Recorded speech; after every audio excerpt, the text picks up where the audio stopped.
সুপ্রিয় দর্শকবৃন্দ, সত্যপক্ষের আজকের পর্বে আপনাদের সবাইকে স্বাগত জানাচ্ছি। আমি শেখ বুলবুল। বিভিন্ন সামাজিক যোগাযোগ মাধ্যম ও গণমাধ্যমে প্রকাশিত সংবাদ থেকে জানা গেছে, স্বরাষ্ট্র উপদেষ্টা আওয়ামী লীগের ঝটিকা মিছিল কন্ট্রোল করার জন্য পুলিশকে সতর্ক করেছে। প্রকাশ্য গণমাধ্যমের সাথে আলাপচারিতায় তিনি বলেন, পুলিশ বাহিনী যদি আওয়ামী লীগের কার্যক্রম ও মিছিল কন্ট্রোল করতে ব্যর্থ হয় তবে তাদের বিরুদ্ধে ব্যবস্থা নেওয়া হবে। স্বরাষ্ট্র উপদেষ্টার এই কথায় সামাজিক যোগাযোগ মাধ্যমে ব্যাপক সমালোচনার জন্ম হয়েছে। কেউ কেউ এটাকে সমর্থন করলেও অধিকাংশ মানুষ এটাকে সমর্থন করেনি, তার তীব্র সমালোচনা করেছে। তাদের প্রশ্ন, স্বরাষ্ট্র উপদেষ্টা তার অবস্থান থেকে প্রকাশ্যে এ ধরনের কোনো ঘোষণা দিতে পারেন কিনা। বাংলাদেশ আওয়ামী লীগ একটি বৈধ রাজনৈতিক দল। যে কোনো বৈধ রাজনৈতিক দলের অধিকার আছে এদেশে তাদের সভা সমাবেশ করার, মিছিল করার। এই দলকে নিষিদ্ধ না করে এমন বৈধ দলের কার্যক্রমকে এভাবে বাধাগ্রস্ত করার কোনো নৈতিক বা আইনগত অধিকার তা রয়েছে কিনা, এই প্রশ্ন অনেকেই করছেন। আমরা তার এই কার্যক্রমের মধ্যে বিগত সরকারের ফেসিবাদের প্রদর্শনী শুনতে পাচ্ছি।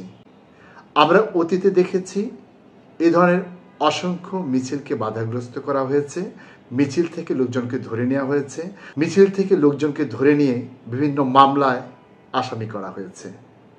কেবল তাই নয়, আমরা দেখেছি বিএনপি কার্যালয়ের সামনে অথবা জাতীয় প্রেস ক্লাবের সামনে যে পথসভাগুলি হয়েছে সেখানে গোয়েন্দা বিভাগ বা পুলিশের কর্মকর্তারা সাদা পোশাকে অবস্থান করে ধস্তাধস্তির মাধ্যমে অনেক গুরুত্বপূর্ণ নেতাকর্মীকে ধরে নিয়ে গিয়ে তাদেরকে পুরনো মামলায় গ্রেফতার দেখিয়েছেন অথবা অনেককেই গুম করেছেন। এই ধারাটা কিন্তু শুরু হয়েছিল মিছিল বাধাগ্রস্ত করার মাধ্যমে। বর্তমান সরকার যেটি করছেন, এই সরকারের ক্ষমতা যদি দীর্ঘায়িত হয়, এক পর্যায়ে তারা যে সেই দিকে যাবেন না তা কিন্তু নিশ্চিত করে বলা যায় না। তাই আমরা সরকারের এই ধরনের পদক্ষেপের মধ্যে সে ধরনের ফেসিবাদের পদধ্বনি শুনতে পাচ্ছি। সরকারকে স্পষ্ট করতে হবে তারা কেন আওয়ামী লীগের মিছিল এবং কার্যক্রমকে কন্ট্রোল করতে চায়।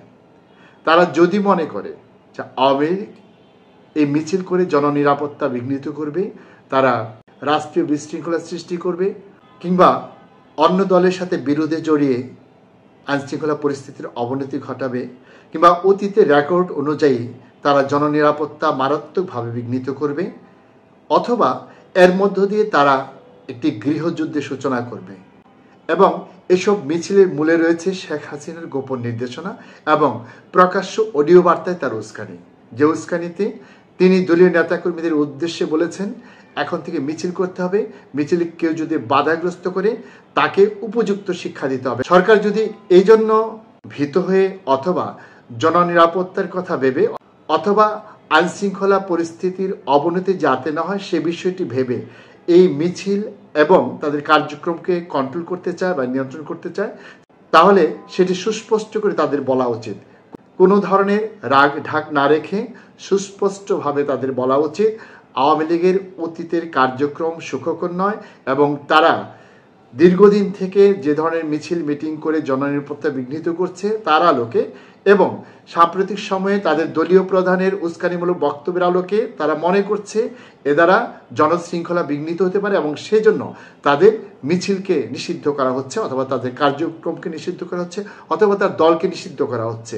তা না হলে এই সরকারের এ ধরনের ভূমিকাকে আমরা প্রশ্নবিদ্ধ করতেই থাকবো, জনগণ প্রশ্নবিদ্ধ করতেই থাকবে, সামাজিক যোগাযোগ মাধ্যমে ঝড় বয়ে যাবে। সরকারকে এই সমালোচনার ভিতর দিয়েই সামনে পথ চলতে হবে এবং তাদের সেই পথ চলাটা কতটা মসৃণ হবে বা সুখকর হবে সে বিষয়টি সরকারকে ভাবতে হবে। আওয়ামী লীগ যদি নিষিদ্ধ রাজনৈতিক দল না হয় তাহলে কেন একটি বৈধ রাজনৈতিক দলের কার্যক্রমকে এভাবে বাধাগ্রস্ত করা হবে? কেন তাদের দলীয় নেতাকর্মীরা মিছিল করার অপরাধে গ্রেপ্তার হবে কিংবা তারা তাদেরকে বিভিন্ন মামলায় আসামি করবে? এই বিষয়টিকে সরকারের অবশ্যই জবাবদিহিতায় নিয়ে আসতে হবে।